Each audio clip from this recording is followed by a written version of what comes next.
Ladies and gentlemen, this is your Impact Wrestling Report here at OneWrestling.com. If you don't know who I am, well, I am the Mark of the Masses, the man with the plan, Big Ray, here to stay to talk some Impact Wrestling today. Yes, Impact Wrestling 10/26/2017. We are 2 weeks away from Bound for Glory, and I will be doing this week or maybe next week a Bound for Glory prediction show here, and I'm going to be bringing on a good friend of mine. You may know him if you go over the WrestleZone or the Impact Attack or wherever you. Well, I mean, this guy's everywhere. He is known in the hip-hop world as Ghetto 187. I know him as my good friend Carlos Astorga. What happened? Hold on, guys. I didn't think you wanted to do the show with me. I don't know what you want from me. Your job is the cameraman. Call the cameraman, ladies and gentlemen. Who is the best cameraman in the business? Steady hand at OneWrestling.com. Let me just do this and we'll talk about it afterwards, alright? I already booked Carlos.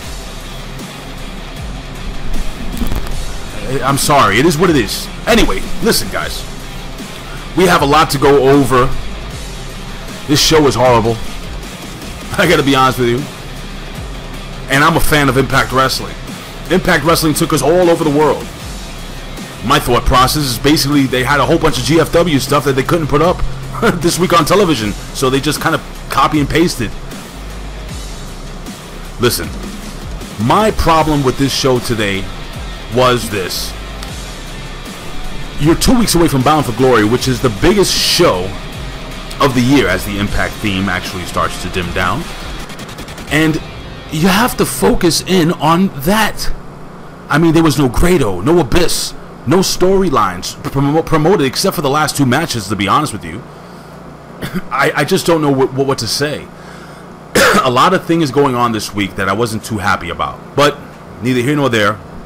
I'm hoping next week's going to be a hell of a lot better. We have Bobby Lashley arriving to the arena with Dan Lambert. We don't see the rest of American Top Team. I wonder where the hell they are. Well, we're going to find out a little later on in the match, the evening. Man, I'm all over the place this morning. By the way, I'm a little hoarse. I was just doing the Impact Attack with Bin Hameen. Y'all go to www.prowrestlingtees.com/Bin Hameen and buy a shirt. And by the way, guys, if you don't mind, please subscribe here. Listen, what I'm going to be doing is I'm going to be giving you my top 5 every single week. My top 5 competitors. I'm going to give you a top 5 at the end of every video. I can't talk this today. I don't know what's wrong with me. Did I have enough coffee? Let me see something. Yeah, it's empty. All right, so here's the deal. We'll jump into the first match. And again, we're in Mexico, and we have EC3 and James Storm versus El Hijo de Fantasma and Tejano. And again, guys, this was weird because EC3 and James Storm were acting as heels here. And again, you know, for people that don't know what's going on in AAA, El Hijo de Fantasma and Tejano, they have a rivalry along with El Fantasma Senior, basically, and that's why these guys were going at it. You see, during this match, there was a point where AAA had basically full control, and they started going at each other. Fantasma at one point actually sabotaging Tejano, and Tejano sabotaging Fantasma. Again, there was at one point that I think Fantasma had the cover, and Tejano didn't let him get the cover. They used the bull rope during this match. I mean, it was crazy. This match was all over the place, guys. But this allowed Tim Storm, that's the NWA World Heavyweight Champion, Cowboy James Storm, Mr. Sorry About Your Damn Luck, to hit the last call super kick for the 1, 2, 3. So this match is over. We have Eli Drake, dummy, yeah, with Dutch Mantel, and basically Eli Drake has been brushing Dutch Mantel and the media off, and he's not been doing anything. You know, I guess he's too good for his britches. Well, in my opinion, ladies and gentlemen, you know, I think a champion like Eli Drake, even though I know he's a cocky, arrogant son of a gun, just like Ric Flair, the kiss-stealing, willing and dealing son of a gun, woo! Anyway, it's horrible, Ric Flair, I know. But you have to show that you are a strong champion, a champion that is willing to put himself over, and he's just not willing to talk to anybody. Anyway, we move on. And then we have Dutch and Scott D'Amore. They're arguing backstage, and then freaking Jim Cornette walks in, and they all want to hold I think this was kind of a rib, if you know what I mean, at the old TNA management. They wanted to hold the check of Eli Drake, which is pretty funny, guys. But they are getting paid from what I understand. We go over, now we fly from Mexico to Boulder City Wrestling over in Ottawa, Canada. And we have OVE versus Atlas and Banks. And this was another spot fest all over the place, guys. We have, I mean, I gotta be honest with you, Banks did the really cool Pele kick backflips everywhere. This was a pretty decent match, but we got the match already in progress, and the aesthetics of the match, it just didn't look professional. Are they professionals? Absolutely. But I'm watching this because I'm watching what's supposed to be a professional television show. Okay? This is supposed to be the second biggest organization in the world when it comes to professional wrestling. The truth is, New Japan Pro Wrestling is probably the second biggest. But if you can't shoot the stuff in a dingy, small indie arena full of cigarette smoke and probably some other kind of smoke. This is, again, just my humble opinion, guys. But they have to do what they have to do, guys, because, again, there's a lot of things going on backstage that, of course, guys, about the whole Jeff Jarrett thing. You know about the whole GFW thing. Now, GFW is no longer part of Impact. Impact is on its own. A lot of stuff going on. So they're kind of copy and pasting, like I said, and they're kind of fixing things with bubblegum and Elmer's glue. And Elmer's glue doesn't hold too well. But anyway, we have Banks who goes for a Hurricane Rana. Dave holds him in the tree of woe position. Jake runs with a super kick, and they nail their double stomp pile driver. It was more like a tombstone, or a lot of people call it the Meltzer driver. For the 1, 2, 3, they get the win. A video recap of Moose Bonnar and top team rivalry, where we have Bonnar really burying King Mo and saying that he's not in my league, he's not as big as me, he's not as strong as me, my jiu-jitsu is better, I'm just a better all-around fighter. I actually dug it. I thought it was well done. Then we have Eli Drake again backstage, ladies and gentlemen, and the media guys are trying to get his attention, but he doesn't want to have anything to do with this. We're 30 minutes in the show, and we have not gone to the Impact Zone as of yet, but we do jump in the plane, and guys, my freaking mileage is gonna be like, I'm gonna have free flights everywhere because I'm going to Japan now from Canada. And was I in Canada? Was I in Mexico? I don't even know where the hell I was anymore. But we have Eddie Edwards versus Naomichi Marufuji. And again, this was a crazy spot fest.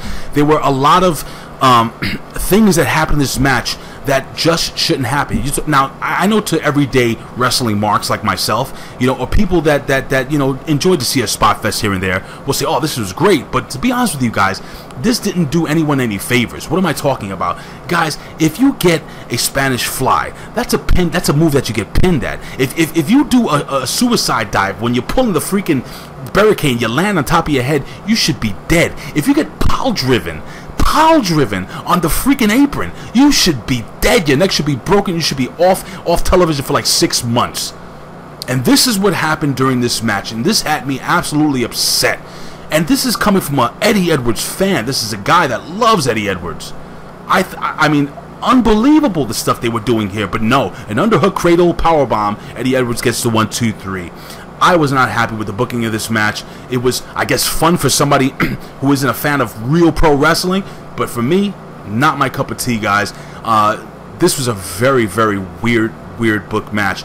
But and there was one point where Eddie Edwards and Marufuji are giving each other these released German suplexes, and they're no-selling. You can't do that. Leave your comments here below, guys. Guys and gals, leave your comments here below OneWrestling.com or YouTube/OneWrestling Video. Hit me up on Twitter at Big Ray Show. The information's right down here in the bar below. Mackenzie Mitchell. Oh, I'm sorry. We have Ovie standing outside of the building, and they said, "Well, if you're gonna fight family, you have to bring family." Well, they bring some big arm tattoo guy. I'm gonna stooge this off. I think it's freaking Sami Callihan. I think Sami Callihan is going to be at BFG. He is done with his indie bookings. He is finally good to go. These guys all work together in Ohio. And it is Ohio versus everyone. I'm telling you, I have a good feeling that we're going to see Sami Callihan's debut in Impact Wrestling at Bound for Glory. Mackenzie Mitchell finally gets Eli Drake dummy backstage. And Eli Drake basically says that, he's too busy, but, I'm sure there are other people that would want to do the interview, so on and so forth, and he sends Mackenzie Mitchell on her way. In the crowd, we have Laurel Van Ness, and she's trying to give alcohol to a young child. What am I talking about? She's walking around trying to find a boyfriend. She finds a 9-year-old, who looks more like 7, and tries to hand him a cup of champagne. Hopefully it was just apple cider, sparkling. I don't think so. But anyway, we move on. And by the way, that was in the Impact Zone. I hope you enjoy your 20 seconds because we're going all the way back to Canada, where we have Petey Williams versus Tariq versus Kiyomiya versus Idris Abraham. Now, this was a pretty decent match. My only gripe is that in a fatal four-way match, you know, I feel that it should pay something off, and there was no real payoff here. This is, again, another cut-and-paste match, ladies and gentlemen. We have Petey Williams, who gets a big power bomb. He goes for a Canadian Destroyer. Tariq finally counters. Williams goes for a second Canadian Destroyer. Then a third Canadian Destroyer finally gets it. He picks up the win in another spot fest-filled match. My goodness gracious, we have a video package for Eli Drake versus Johnny Impact. And we move on. We have Chris Adonis and the aforementioned Eli Drake, dummy, yeah, versus Johnny Impact and Garza Jr. This was a pretty damn solid match, and of course, it was in the Impact Zone. I really like Garza Jr. I've been saying this for week in, week out. I think the kid is getting better and better. There was, you know, that whole spot where he says, wait, and he pulls off the pants, and you see the big burrito. I would kick him right there, right in between the freaking, the beans and the franks. I mean, that's just what I would do, but again, it's my personal humble opinion. And this was nice. This was a good match. These guys were both super athletic, and that being Johnny Impact and Garza. They melded very well together, and I do see Garza Jr. having a bright future in the land of professional wrestling. A lot bigger, like seeing him standing next to Johnny Impact and the other guys. He's a lot bigger than I thought he was in the past. I don't know, maybe I missed it before, but the kid looks great. And remember, his dad was on the very first ever Impact Wrestling or TNA pay-per-view. That's Garza Sr. So it's pretty cool. Anyway, they go to break. When they return, we have Garza, who's basically in trouble. He finally gets the hot tag on Johnny, and that Johnny Impact. And Eli Drake is able to grab Johnny Impact in the corner. We have Chris Adonis, who's going to attack him in the corner. And of course, what happens? Well, of course, Johnny Impact gets out of the way. Adonis knocks out the champion, hits the champion, knocks him off the apron, and Johnny Impact actually moves out of the way. I said that already, and he rolls him up, and that being Chris Adonis for the 1, 2, 3. They get the win. I have a problem with this. This is my problem, guys. Johnny Impact is going to be wrestling Eli Drake for the Global Championship at Bound for Glory. They shouldn't be in the same ring. They could be in the corners. They didn't really touch too much in this match, which was cool.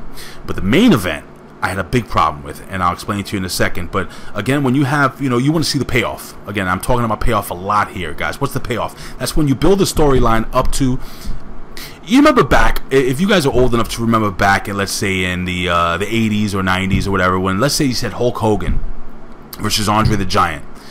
They had promos. They didn't touch. The only time Andre touched Hogan's when he ripped off the shirt and he cut his chest. That's the only time they touched. They had their final match at WrestleMania 3. And this is the way it's supposed to be. Again, let's say Dusty Rhodes versus Ric Flair, where you have Dusty Rhodes cutting promos via video satellite TV. And you have these guys going at each other, and they don't touch until they meet for the NWA World Heavyweight Championship. Again, guys, this is the way I would book it. I don't like, you know, guys that are going to be at your biggest event in the ring at the same time, but it is what it is. We have Alberto El Patron returning at BFG, and let me just tell you something. I'm going to tell you a little secret. Eli Drake was on the telephone with somebody, and I have a good feeling that El Patron, you know what? I'm going to hold this off. I'm going to give you my predictions again this week, later this week. Tune in to OneWrestling.com. Give me a follow on Twitter, and I will let you know when that video is up and see if you guys agree with me or not. Then we have the Ultimo Ninja, who did absolutely no martial arts during this match, who is the actual brother of Garza Jr. in the match. And again, we're at, I think we're at Crash now. Are we at Crash? Yeah, we're at the Crash promotion. And anyway, this was, it was okay. It was okay, I guess. It was Ultimo Ninja versus Trevor Lee. And I like Trevor Lee's whole gimmick when he's walking around, you know, putting himself over and saying, oh, I have to be on this poster, I have to be on that poster. I like that stuff. That stuff was a lot of fun to watch. Trevor Lee he's one of my very favorites. And we're going to fast forward. We have Trevor Lee, who gets the foot up on his opponent right to the face of the ninja, who should have been able to block it because he's supposed to know karate or kung fu. Anyway, that doesn't happen. We have Lee with a double foot stomp and grabs the tights, right? He pulls the tights. He pulls them things. They had to blur out the butt cheeks and probably the beans. I mean, he really... Anyway, he got the dirty pin for the 1, 2, 3. We move on. We have a bunch of segments. We have the new Global Forged episode where we're putting over all this. It's kind of basically like, if you're fans of Impact Wrestling TNA, they have this thing called Gut Check. It's basically that. It's basically gut check, and they're going to have 2 finalists who are probably going to get a contract, and it's going to be on YouTube, apparently. And it's going to be on Impact Wrestling's YouTube. And then we have an interview with King Mo, who cut one hell of a promo. I thought he was fantastic. I thought King Mo was actually very excellent in this, and I'm really looking forward to seeing this main event, but we pretty much saw the main event already. Because what am I talking about? We have Moose with Stephan Bonnar versus Bobby Lashley with Dan Lambert in the corner. This is one of your biggest matches of the night, and you have these guys in the main event, and you have these guys in the same ring. Why? Why? I don't get it. I really don't understand why you would do this. It makes absolutely no sense. I mean, can you explain to me? Like, write your comments below. I want to know why. Am I wrong? You don't have these 2 competitors go at each other. Now, you could say that the attraction is really Stephan Bonnar and King Mo, but is it? Because after this, King Mo and Stephan Bonnar are probably going to go on their own separate way. By the way, Stephan Bonnar is huge. The guy looks like he's been on Triple H's diet, if you know what I mean. Anyway, we have Moose, who finally gets some offense in after getting beat up a lot of the match. And gets a big splash in the finish, a running drop kick. Now we have Lashley, whose eye is clearly swollen, a shoot injury. But we have Lambert, who hits Moose with... Oh, and Lambert gets involved, of course, hitting Moose with the trophy. This is good. What another good thing. I like the fact that nobody's gotten their hands on Dan Lambert yet. And it's going to happen at Bound for Glory. It's kind of like, again, I'm going to revert back to the old school wrestling where you have Jimmy the Mouth of the South Hard, where you just couldn't, or Slick, or one of those managers, you couldn't wait, Bobby Heenan, you couldn't wait to get your hands, and finally, after weeks and weeks of this guy getting involved in talking crap, you finally get your hands on him, and you beat the living hell out of him, and everybody goes crazy. This is what I think is going to happen. But it causes a disqualification, so you have Moose, who goes over with DQ. Then we have Bonnar, who finally gets into the ring, and American Top Team are all rushing in. They're going to beat the hell out of both of these guys again. But Moose grabs one of the MMA fighters and power bombs the living hell out of him onto American Top Team, grabs the mic and says, biatch. You know, he says it a whole bunch of times for some reason. He demands that a Bound for Glory is going to be 6 sides to steel, which I think is perfect for this match. Perfect MMA style. I think it's going to be great. I'm looking forward to this, ladies and gentlemen. Then we have a random OVE LAX 5150 Street Fight Bound for Glory gimmick. But that's the way the show goes off the air, ladies and gentlemen. Listen, again, not a big fan of this show this week, guys, but I have a good feeling that next week's going to be a much more solid show. Hey, I was on with Sienna. I was on with Ali. You could just take a look at our videos here, guys, and subscribe if you want. You know, hit the little bell right there, and you basically, and hit the like button. I appreciate that. And listen, oh, by the way, I'm also going to be now covering Raw Travis, you know, the nuts and bolts of Monday Night Raw. Yeah, he has a new work assignment. Apparently, from what I hear here at OneWrestling.com, he's gotten promoted, even though he's only been here for like 3 months, and I'm still here. So I got to pick up the slack. I got to talk to Bill Apter about that. Neither here nor there, ladies and gentlemen. Again, I'm going to be doing a Bound for Glory 2017 prediction show, and hopefully I can do a review show the next morning. I'm a busy guy, ladies and gentlemen. Again, I'm taking on new responsibilities here at OneWrestling.com, so I appreciate your support, and we need you guys to subscribe. We need you to pass it on, share these videos, guys. We want to try to get at least over 1,000 views a week on every video, if possible, and we move on from there. We've got 20,000 subscribers. I mean, what is the deal? That's my Jerry Steinfeld. Ladies and gentlemen, I always say this. I would do this for a living, but if I couldn't, I'd do it anyway. Why? Because I love talking wrestling, and I love you guys. And in the words of the amazing, the iconic, my brother, Bill Schuyler, we'll see you down the road. And in the words of the legendary Bill Apter, I'll see you at the matches. Thank you for joining me here, guys. I will see you later on this week with my predictions for Bound for Glory 2017.